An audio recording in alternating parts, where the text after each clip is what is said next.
David, what's your sense of what mood is the Singapore government in right now to sort of say, you know what, we need to be a little more aggressive here, a little more, a little more experimental, or we're going to be left behind?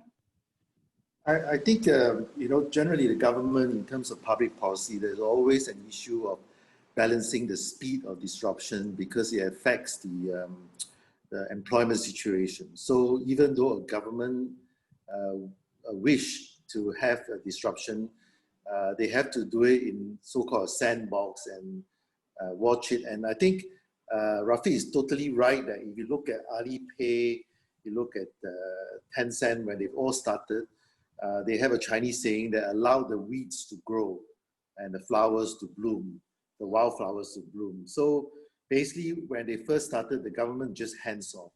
And part of the reason why they were hands off is, as I mentioned earlier, to solve the problem that the government cannot solve. So it's the same message to all the startups up there. Don't compete with whatever the existing incumbents are doing. Complement them. What they cannot do, you see the pain points. That is the most opportunity that you have. And Rafi is totally right. You have to do it outside the system.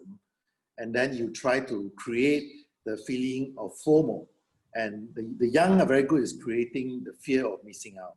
Once you create the fear of missing out, then the board of directors, the government, they have no excuse because they cannot explain to their bosses why they are not doing it. So I think the young needs to learn how to create the feeling of fear of missing out by being outside the system, and businessmen are beginning to see all this and they will fund all this. So it's amazing time. I think I've never been so bullish for Singapore in this aspect because I see all the new act, right?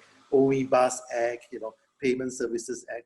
That's because the banks are not responding. So MAS just have all this regulation and disrupt them. So, it's happening.